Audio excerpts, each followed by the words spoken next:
Welcome to 23 Degrees Sideways. We talked about population recently and ideas on reducing population, and I mentioned that education and opportunity were a big deal, and they really are. What I didn't get into, I guess, was why they're a big deal. The more education and economic opportunity a population has, the lower their population growth rate. And this does literally mean fewer babies because their infant mortality rates are usually very low. So I feel like I needed to explain that a little bit. If you want to slowly reduce the population on the planet, probably the most humane way to do that is to increase what Buckminster Fuller called living rate. Living rate is all of those things in wealth and pro-life, pro-survival technologies that come together and make, well, living rate. You know, he talked about weaponry versus living rate, and weaponry can be living rate, but that's gets into philosophical space that we're not ready for in this video. Increasing living rate means knowledge, thinking capability, availability of knowledge, education, functional education, because it's not just knowledge, but functional education, the ability to control your environment, and opportunity. Opportunity means the ability to go do what you want to do, or what you need to do, or to improve your circumstances. It's kind of a very broad space. For some people, opportunity might just mean like the ability to create art. For other people, opportunity might very specifically be tied to owning a house. A lot of that is psychological, and a lot of it is very adaptable if you have a free enough society where people can function within their own definitions of opportunity. This is one of the reasons why a prescribed outcome, opportunity outcome, doesn't work, because it doesn't work for people. It doesn't give people what they feel is important. And giving is another aspect of this that is hard.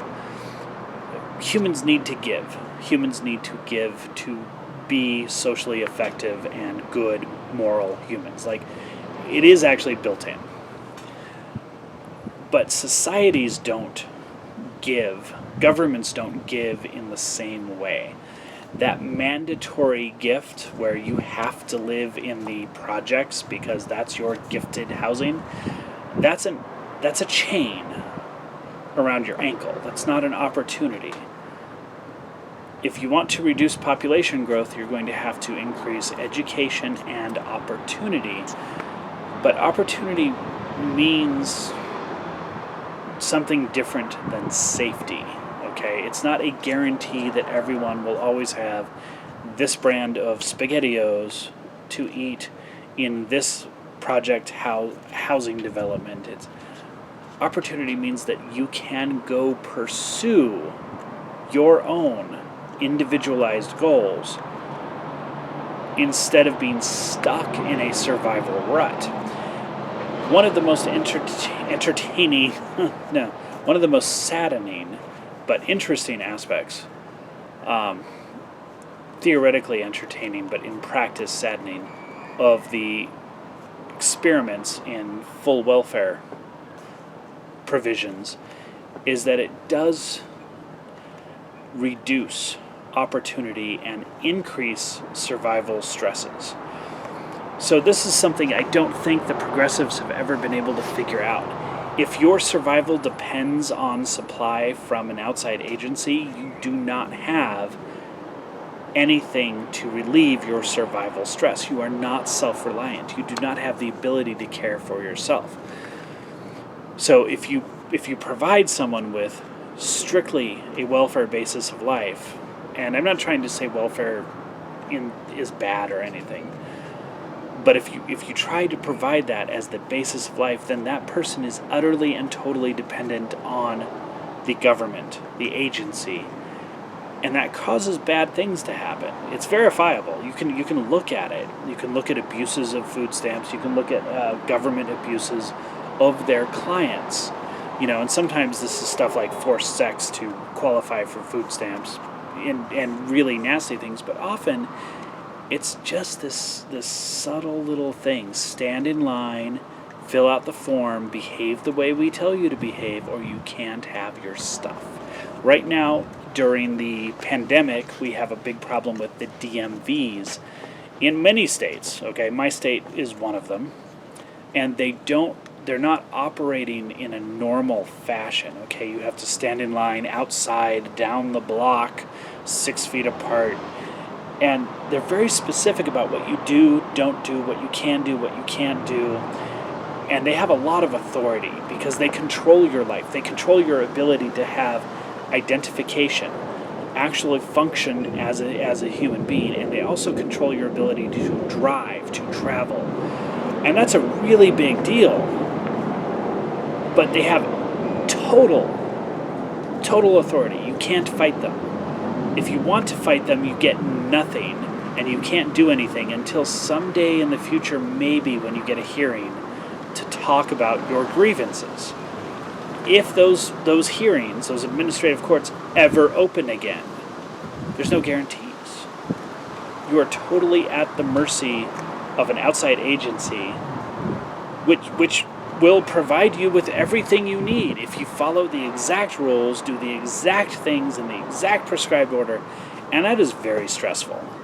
That makes people crazy. That makes people violently crazy. So, if you want to reduce population again, you need to provide people with real education and real opportunity.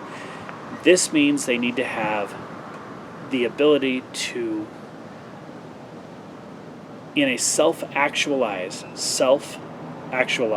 manner, influence and control and improve their own environment.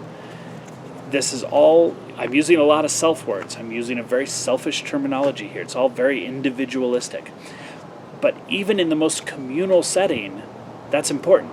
Humans need to self-actualize, self-develop, feel good about themselves. And if your goal is a total commune of full cooperation, people feel good about themselves because of that.